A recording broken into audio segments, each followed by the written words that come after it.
आज के लेक्चर में हम चट्टानों का वर्गीकरण के बारे में करेंगे। चट्टानों का वर्गीकरण, चट्टानें तीन प्रकार की होती हैं। पहला है आपका आग्नेय चट्टानें, नंबर 2 है आपका अवसादी या परतदार चट्टानें, नंबर 3 है आपका रूपांतरित चट्टानें या कायांतरित चट्टानों के नाम से जाना जाता है। तो आज हम चर्चा करेंगे केवल आग्नेय चट्टानों के बारे में। आग्नेय शब्द जो है वह लैटिन भाषा के इग्निस शब्द से लिया गया है, जिसका शाब्दिक अर्थ होता है अग्नि। अग्नि का अर्थ यह है कि चट्टानों का निर्माण जो है अग्नि से नहीं है। वास्तविकता यह है कि आग्नेय चट्टान का निर्माण तप्त एवं मैग्मा के शीतल होने से आग्नेय चट्टान का निर्माण हुआ है। और मैग्मा, तप्त एवं मैग्मा कहाँ मिलता है? सीमा में। आपको पृथ्वी का आंतरिक संरचना में बताया था कि पृथ्वी की आंतरिक संरचना 3 परतों पाई जाती हैं, जैसे सियार, सीमा और निफे। तो सीमा जो है वह एकदम मैग्मा का भंडार है। वहीं से जो है वह तप्त एवं शीतल, तप्त एवं मैग्मा वह जब शीतल होता है, जब बाहर पृथ्वी के धरातल की ओर निकलने का प्रयास करता है, तो वह बीच में ही रह जाता है। उसी के कारण जो है वह धीरे धीरे ठंडा हो जाता है, तो आग्नेय चट्टान का निर्माण होता है। कहने का आशा यह है कि मैग्मा के शीतल और होने से ही जो है आग्नेय चट्टान का निर्माण होता है। तो इस तरह से आप सपोज कर लीजिए, आग्नेय चट्टान का निर्माण सीमा से, जो मैग्मा है वहीं से ज्वालामुखी विस्फोट के द्वारा तरल लावा मैग्मा पदार्थ जब बाहर निकलता है तो धीरे धीरे वह ठंडा हो जाता है। ठंडा होने के कारण वह जो है आग्नेय का रूप धारण कर लेता है, जिसे हम आग्नेय चट्टान कहते हैं।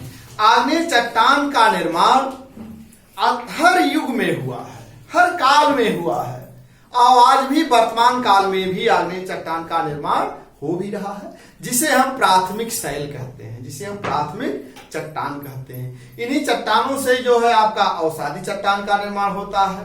और अवसादी और आग्नेय चट्टानों के रूप में परिवर्तन हो जाने के कारण वो कैसे होता है? वह भी तप्त एवं गैस के बीच में जब आ जाते हैं आग्नेय चट्टान और अवसादी चट्टान, तो उससे जो है रूपांतरित चट्टान का निर्माण हो जाता है, जिसे हम कायांतरित चट्टान के नाम से जानते हैं। तो हम आग्नेय चट्टान के बारे में हम चर्चा करेंगे आज। तो आग्नेय चट्टान, यह आप सपोज कर लीजिए, आग्नेय चट्टानों में परतें नहीं पाई जाती हैं। आग्नेय चट्टानों में परतें नहीं पाई जाती हैं। इनमें जीवाशेष भी नहीं पाए जाते हैं। आग्नेय चट्टान में परत नहीं पाए जाते हैं, जीवाशेष नहीं पाए जाते हैं। यह चट्टानें रवेदार होती हैं।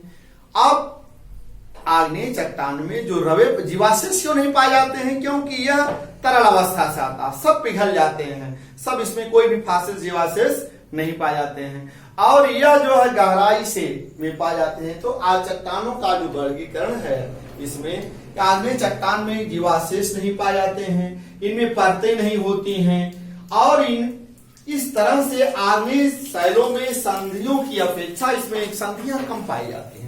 ज्वाइंट्स कम होते हैं चट्टानों में, पाए जाते हैं ज्वाइंट्स ऊपरी भागों में पाए जाते हैं। तो उसमें जो है धीरे धीरे वह ताप के कारण, वर्षा के जल के द्वारा, वायु के द्वारा उन ज्वाइंट से, उन संधियों में जो है वो ढीले पड़ते चले जाते हैं, जिससे उनके आग्नेय चट्टानों का अपक्षय या अपरदन प्रारंभ होता है। वहीं से जब वो प्रारंभ होता है तो उससे जो है अवसाद का रूप धारण कर लेते हैं, छोटे छोटे कण निकलते हैं, तो अवसादी चट्टानों का निर्माण होता है। तो आग्नेय चट्टानों की सबसे बड़ी विशेषता यही है कि इसमें जीवाशेष नहीं पाए जाते हैं, और इसमें परतें नहीं पाए जाते हैं, और यह रवेदार होती है। रवेदार मतलब यह कण पाए जाते हैं इसमें। इस तरह से इसमें पानी प्रवेश नहीं कर सकता है आग्नेय चट्टानों में। तो यह आग्नेय चट्टान को हम प्राथमिक शैल या प्राथमिक चट्टान के नाम से जानते हैं। अब आप देखिए चट्टानों, आग्नेय शैलों का वर्गीकरण जो है आप देखेंगे उत्पत्ति की प्रक्रिया के आधार पर। आग्नेय चट्टानों का वर्गीकरण उत्पत्ति की प्रक्रिया के आधार पर, प्रक्रिया के अब आप देखेंगे चट्टानों के आग्नेय चट्टानों के वर्गीकरण में पहला है आपका उत्पत्ति की प्रक्रिया के आधार पर आग्नेय चट्टानों का वर्गीकरण। अब आप देखेंगे इसमें से नंबर 1 आपका है अंतरजात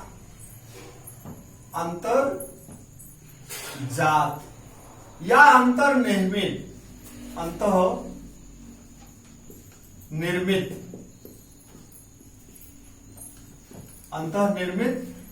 आग्नेय चट्टान।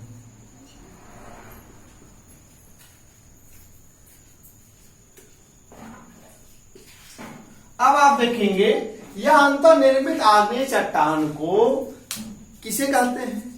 पृथ्वी के सीमा से मैग्मा से जब तरल लावा पदार्थ मैग्मा पृथ्वी के धरातल की ओर चलता है और धरातल के ऊपर वह आ नहीं पाता है, बीच में ही रुक जाता है और धीरे धीरे वह ठंडा होना प्रारंभ हो जाता है, तो उसे हम क्या कहते हैं?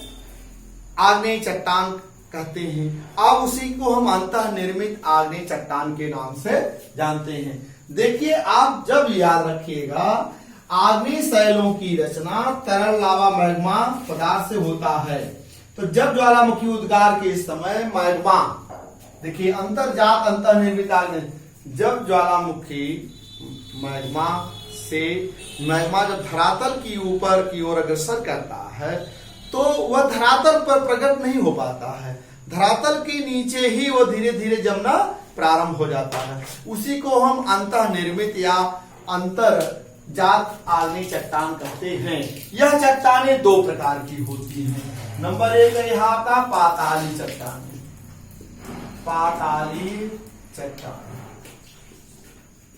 दूसरा आपका है मध्यवर्ती आग्नेय चट्टान,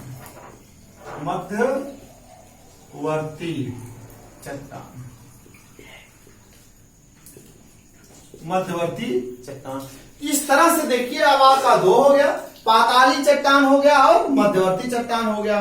पाताली चट्टान को हम जो है ग्रेनाइट आग्नेय चट्टान के नाम से जानते हैं। इसी को हम ग्रेनाइट आग्नेय चट्टान, इसी को यह प्लूटो के नाम पर रखा गया पाताली चट्टान, क्योंकि यह पृथ्वी के धीरे धीरे पृथ्वी के धरातल पर कभी प्रकट नहीं होता है, धीरे धीरे जो है वो पृथ्वी के अंदर ही धीरे धीरे ठंडा होने लगता है मैग्मा, और यह जब पृथ्वी के धरातल का अपरदन हो जाता है कई युगों के बाद, तब वह ऊपर दिखाई देने लगता है, जिसकी खुदाई कभी की नहीं जा सकती है, अर्थात उसके जड़ तक पहुंचा नहीं जा सकता है। उसी को हम पाताली चट्टान या आग्नेय चट्टान के नाम से जानते हैं या ग्रेनाइट चट्टान के नाम से जानते हैं। अब दूसरा आपका है मध्यवर्ती चट्टान। मध्यवर्ती चट्टान में पृथ्वी के धरातल तक पहुंचता है एकदम, लेकिन वो प्रकट नहीं हो पाता है। वो भी जैसे इसको हम क्या कहते हैं? बैथोलिथ। इसे हम क्या कहते हैं? बैथोलिथ,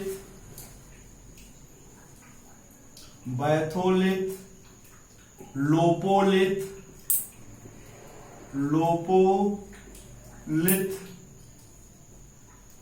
लोकोलिथ, बोथोलिथ, लोपोलिथ और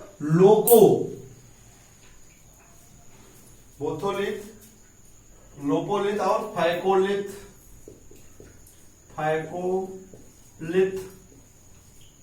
डाइक, सिल, नेक। यह जो है आपका मध्यवर्ती चट्टानें हैं, मध्यवर्ती आग्नेय चट्टान कहे जाते हैं। अब यह धरातल के सतह तक पहुंचता, जैसे ये धरातल है, सतह है, यहां तक पहुंचता है। कालांतर में धरातल का भाग जल्दी अपरदन है, अर्थात धरातल तक पहुंचता है कुछ ही मीटर या कुछ ही 2-3 मीटर या कहीं कहीं 50 मीटर, कहीं पर 100 मीटर दूरी तक रह जाता है। तो वहां तक पहुंचता है। जब इसका धरातल का ह्रास हो जाता है, पर्दन हो जाता है, तब ये मध्यवर्ती चट्टानें या आग्नेय चट्टानें आपको देखने को मिलती है, जैसे बैथोलिथ, लोपोलिथ, फैकोलिथ, डाइक, सिल और नेक। यह जो है मध्यवर्ती चट्टान के अंतर्गत आते हैं।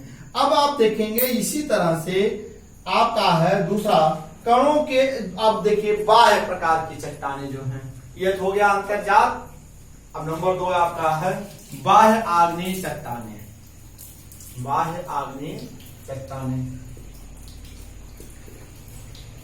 बाह्य आग्नेय चट्टानें।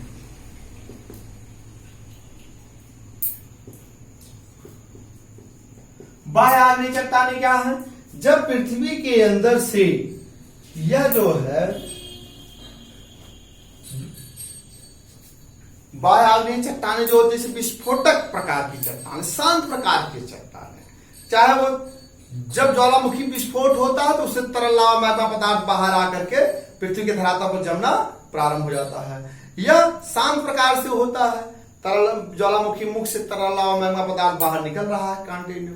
तो यह जो है उससे जो निर्मित होते हैं चट्टानें, उसे हम क्या कहते हैं? बाह्य आग्नेय चट्टान के नाम से जाने जाते हैं। इसमें रवे बहुत कम पाए जाते हैं लेकिन बहुत महीन कण पाए जाते हैं, लेकिन उसको सूक्ष्म माइक्रोस्कोप से ही हम देख सकते हैं, सूक्ष्मदर्शी से ही उन कणों को हम देख सकते हैं। जैसे आपका है उसमें बेसाल्ट, बाह्य आग्नेय चट्टान में क्या है? बेसाल्ट,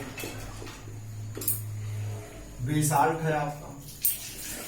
अब बेसाल्ट में आप देखेंगे जैसे ही बेसाल्ट चट्टाने को जो है इसमें रवे बहुत महीन कण के रवे पाए जाते हैं, जिनको हम नंगी आंखों से देख नहीं सकते हैं, सूक्ष्मदर्शी से ही देख सकते हैं बेसाल्ट चट्टानें, क्योंकि यह ज्वालामुखी विस्फोट के द्वारा तरल लावा मैग्मा पदार्थ जो है बाहर निकलता रहता है, इसलिए जो है इसको कहते हैं विस्फोटक या क्या नाम, बाह्य आग्नेय शैल के नाम से जानते हैं। तो इस तरह से इन शैलों का जो निर्माण होता है आप देखेंगे लावा प्रवाह के द्वारा, जिसे ज्वालामुखी धूल के नाम से भी हम जानते हैं, जिसे ज्वालामुखी लावा प्रवाह के नाम से भी जानते हैं। तो यह जो है बेसाल्ट चट्टानों को हम ज्वालामुखी शैल के नाम से जानते हैं या ज्वालामुखी लावा प्रवाह के नाम से जानते हैं।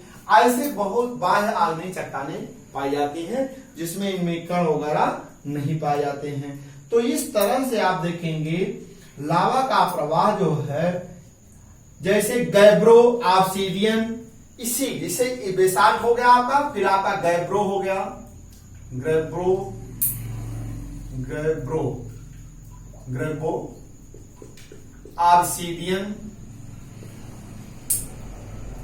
ऑब्सीडियन, ये भी जो है आग्नेय चट्टानों के अंतर्गत आते हैं। तो यह आपका जो हो गया बाह्य आग्नेय चट्टानें हो गई। इस तरह से आप देखेंगे। अब आपको हम बताएंगे रासायनिक संरचना के आधार पर वर्गीकरण।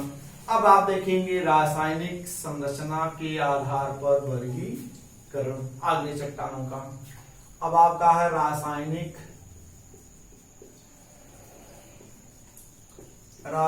संरचना,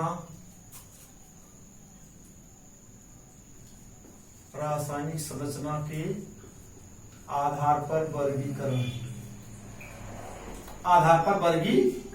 तो अब आप देखिए रासायनिक संरचना के आधार पर वर्गीकरण क्या होगा? विभिन्न आग्नेय चट्टानों का रासायनिक संगठन भिन्न भिन्न होता है। देखिए आग्नेय चट्टानों का जो रासायनिक संरचना के आधार पर आग्नेय चट्टानों का वर्गीकरण है, इसमें जो है आप देखिए विभिन्न आग्नेय चट्टानों का रासायनिक संगठन भिन्न भिन्न होता है। इसमें आप देखेंगे एसिड या अम्ल प्रधान आग्नेय चट्टान है, नंबर 1 है आपका एसिड, अम्ल प्रधान आग्नेय चट्टान,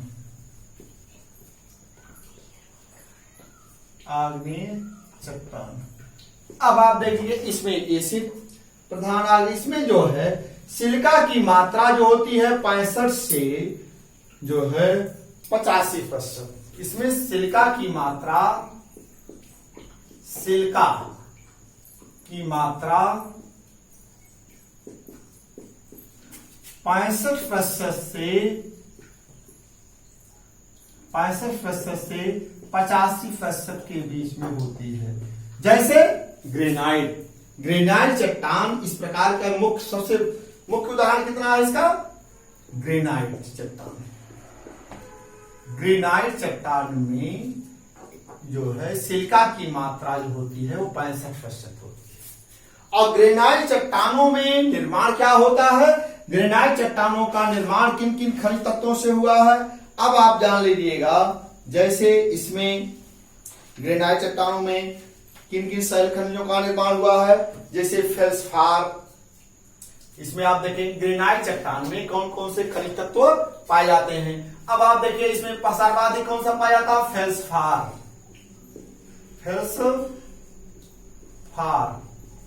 फेल्सफार 52.3%। 52.3%। फिर आपका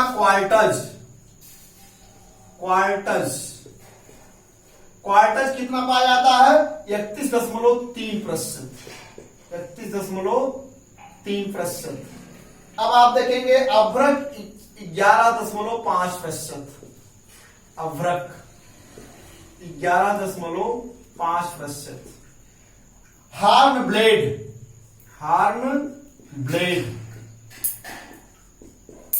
ब्लेड 2.4%। 2.4%।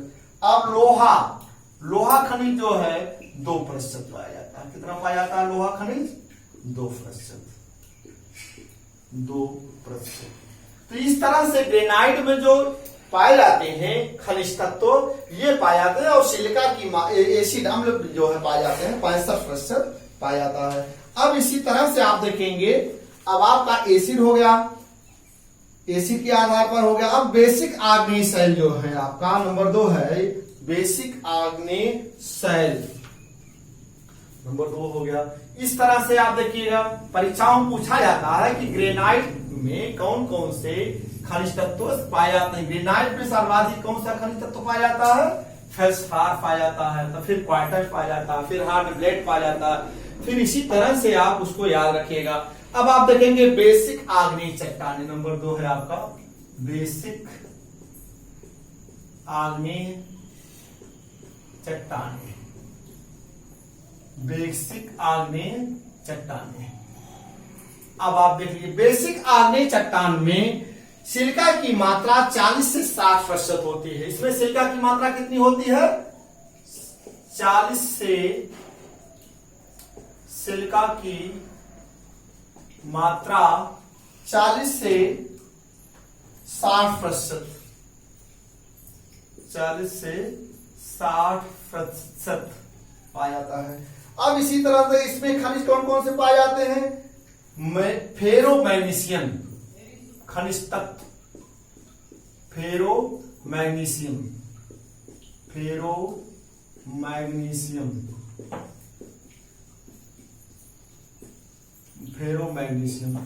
अब देखिए सिलिका की मात्रा 40 से 60% हो गया और खनिज की मात्रा किसमें हो गया? फेरोमैग्नीशियम। इसमें कौन से तत्व पाए जाते हैं? फेरोमैग्नीशियम। अब आप देखेंगे इसमें कौन कौन से चट्टाने आते हैं? बेसाल्ट,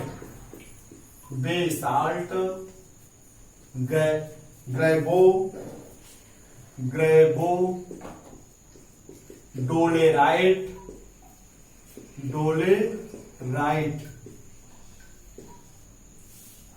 ये पाए जाते हैं। अब हम आपको यहां पर बता दें कि अब तीसरा आपका क्या है? मध्यवर्ग। तीसरा हो गया आपका, तीसरा होगा अल्ट्रा बेसिक चट्टाने। तीसरा क्या है आपका? अल्ट्रा बेसिक चट्टाने। अल्ट्रा बेसिक चट्टाने। अल्ट्रा बेसिक चट्टाने। अब देखिए अल्ट्रा बेसिक चट्टानों में सिलिका की मात्रा कितनी होती है? 45%। सिलिका की मात्रा 45%। परीक्षाओं में पूछा जाता है, याद रखिएगा कि अल्ट्रा बेसिक चट्टाने हैं, इसमें सिलिका की मात्रा कितनी है? 45%। और जैसे कौन सी चट्टान है? पेरिडोटाइट। जैसे पेरिडोटाइट, इसका उदाहरण है पेरिडोटाइट। यह चट्टान है, ये भी एक आग्नेय चट्टान है जिसे हम अल्ट्रा बेसिक चट्टान के नाम से जानते हैं। और एक आता है मध्यवर्ती चट्टाने, मध्यवर्ती शैल। चौथा आता है मध्यवर्ती शैल। ये आप हो जाएगा मध्यवर्ती शैल। मध्यवर्ती शैल। अब देखिए मध्यवर्ती शैल में कौन कौन से आते हैं। मध्यवर्ती शैल में आग्नेय शैल में सिलिका की मात्रा, आग्नेय शैल में सिलिका की मात्रा तथा बेसिड, आग्नेय शैल में सिलिका की मात्रा और एसिड और तथा बेसिक चट्टानों के बीच होती है। एसिड और बेसिक चट्टानों के बीच में होती है। मध्यवर्ती शैल आग्नेय चट्टानों में एसिड तथा बेसिक चट्टानों के मध्य के बीच की जो चट्टानें होते हैं उन्हें हम मध्यवर्ती आग्नेय शैल चट्टान के नाम से जानते हैं। जैसे आपका है वह डायोराइट और एंडेसाइट। जैसे डायोराइट एवं तथा एंडेसाइट ये सब है ग्रेनाइट चट्टानों के ही भाग हैं, लेकिन अब ये मध्यवर्ती शैल के अंतर्गत आते हैं। तो इस तरह से आपका हो गया या हो गए।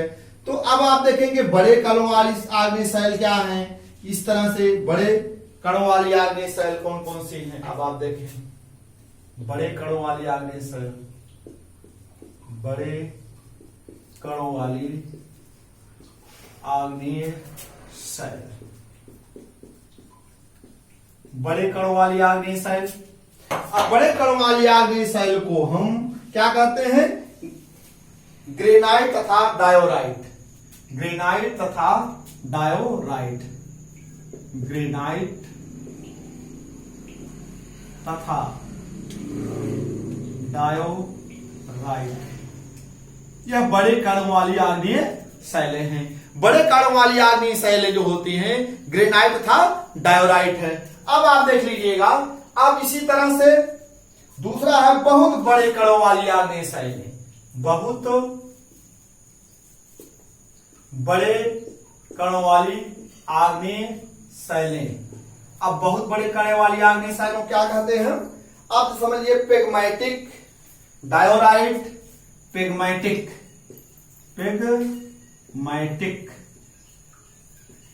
डायोराइट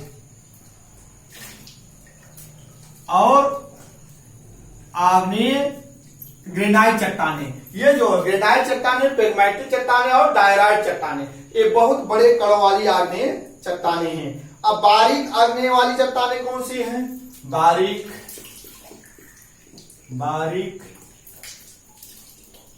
कणों वाली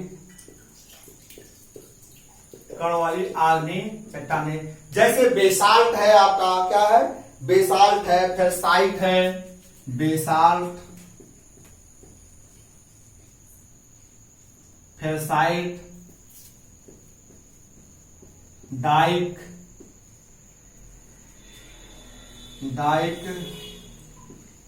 इत्यादि। तो ये सब जो है आपके बारीक कणों वाले आग्नेय चट्टाने हैं।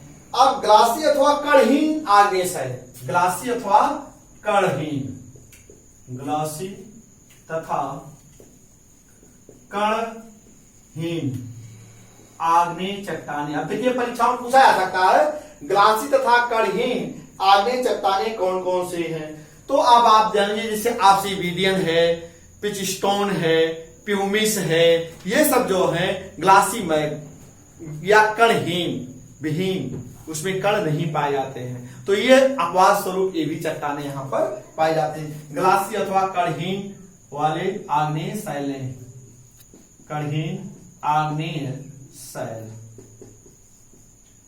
कौन कौन से हैं आप जान लीजिए। प्यूमिस, ऑब्सिडियन, पिचस्टोन,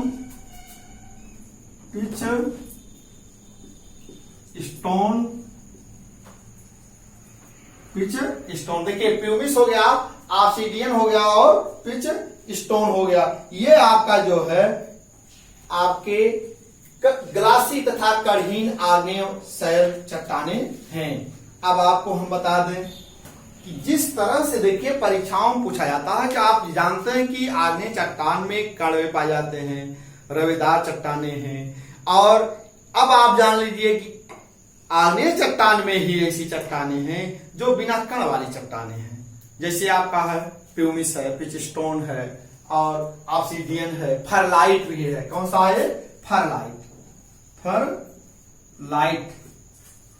फरलाइट भी चट्टाने हैं। ये सब जो है आग्नेय चट्टाने जो कणहीन है, इसमें कण नहीं, रवे नहीं पाए जाते हैं। तो ये परीक्षाओं में पूछा जाता है कि वह कौन सी आग्नेय चट्टाने हैं जिसमें कणहीन है, जिसमें कण नहीं पाए जाते हैं। तो ये आप याद रखिएगा, हमेशा अक्सर पूछा जाता है। तो अब आपको एक चीज हम बता दें कि बेसाल्ट चट्टान में खनिज कौन कौन से खनिज के तत्व पाए जाते हैं। आप याद रखिएगा, आग्नेय चट्टान में फेल्सपार और क्वार्टज, फेल्सपार खनिज सर्वाधिक पाया जाता है, 52.3% पाया जाता है, और क्वार्टज जो है 31.3% खनिज पाया जाता है। लेकिन बेसाल्ट चट्टान एक ऐसी चट्टान है जिसमें क्वार्टज के खनिज तत्व नहीं पाए जाते हैं। ये परीक्षाओं में पूछा जाएगा कि जो बेसाल्ट तो आग्नेय चट्टाने हैं, लेकिन बेसाल्ट में चट्टानों में कौन कौन से खनिज तत्व पाए जाते हैं। बेसाल्ट चट्टानों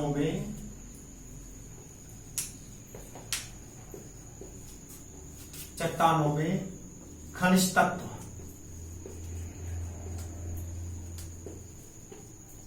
याद रखिएगा हमेशा कि बेसाल्ट चट्टान में क्वार्टज के खनिज नहीं पाए जाते हैं। याद रखिएगा इसमें। अब बेसाल्ट चट्टानों में खनिज के तत्व कौन कौन से हैं, अब हम बता रहे हैं। Feldspar 46.2%, feldspar. अब देखिए फेल्सपार ग्रेनाइट चट्टानों में भी पाया जाता है, उसमें 52.3% है, और फेल्सपार इसमें जो है बेसाल्ट चट्टान में कितने तत्व पाए जाते हैं, 46.8% है। याद रखिएगा। और दूसरा आपका जो है हार्न ब्लेड 36.9, हार्न ब्लेड 36.9%। अब देखेंगे लोहा खनिज जो है, लोहा खनिज आपका 9.5%, 9.5% पाया जाता है। अब देखेंगे ओल्विन खनिज जो है 7.6%, ओल्विन 7.6%। और आप देखेंगे अन्य खनिज 2.4% पाए जाते हैं। तो इस तरह से जो है यह आप जान लीजिएगा, परीक्षा में पूछा जाता है कि क्वार्टज किस आग्नेय चट्टान में क्वार्टज के खनिज तत्व नहीं पाए जाते हैं। तो आप बताएंगे बेसाल्ट चट्टान, आग्नेय बेसाल्ट चट्टान, जो बेसाल्ट चट्टान भी तो आग्नेय चट्टान है ना, तो उसमें जो है क्वार्टज के खनिज नहीं पाए जाते हैं। तो क्वार्टज खनिज जो है यह आप याद रखिएगा, क्वार्टज खनिज बेसाल्ट चट्टान में नहीं पाया जाता है। अब आपको हम बता दें कि क्वार्टज में 2 खनिज होते हैं। अब आप एक चीज याद रखिएगा, इसमें क्वार्टज के खनिज नहीं पाए जाते हैं, क्वार्टज के खनिज नहीं पाए जाते हैं। लेकिन क्वार्टज में 2 खनिज हैं, सिलिका और ऑक्सीजन, सिलिकन और ऑक्सीजन। क्वार्टज में 2 खनिज है, सिलिकन प्लस ऑक्सीजन। क्वार्टज में 2 खनिज तत्व पाए जाते हैं, सिलिकन प्लस ऑक्सीजन, और इन्हीं दोनों तत्वों से सिलिका का निर्माण होता है। भाई क्वार्टज में 2 खनिज तत्व पाए जाते हैं, याद रखिएगा, परीक्षाओं में पूछा जाता है, इसलिए हम थोड़ा बता दे रहे हैं कि क्वार्टज में 2 खनिज पाए जाते हैं, सिलिकन प्लस ऑक्सीजन, और सिलिकन प्लस ऑक्सीजन के तत्व के योग से, संयोग से सिलिका का निर्माण होता है। इसी से किसका निर्माण होता है, सिलिका का निर्माण होता है, सिलिका का निर्माण। अर्थात कहने का निर्माण है, कहने का आशय है कि बेसाल्ट में सिलिका तक के तत्व नहीं पाए जाते हैं। याद रखिएगा, परीक्षाओं में कई प्रकार प्रश्न पूछे जा सकते हैं कि बेसाल्ट में कौन से खनिज तत्व नहीं पाए जाते हैं, सिलिकन प्लस ऑक्सीजन के तत्व नहीं पाए जाते हैं, और या सिलिका नहीं पाया जाता है। तो बेसाल्ट में सिलिका भी नहीं पाया जाता है, ऑक्सीजन और सिलिकॉन भी नहीं पाया जाता है, या क्वार्टज नहीं पाए जाते हैं। दोनों एक दूसरे के पर्याय है, समझ लीजिए। क्वार्टज में 2 खनिज, सिलिकॉन प्लस ऑक्सीजन, और दोनों के योग से सिलिका का निर्माण होता है। यह जो है बेसाल चट्टान में नहीं पाया जाता है। ठीक है, अगले दिन हम आपको अवसादी चट्टानों के बारे में चर्चा करेंगे। धन्यवाद।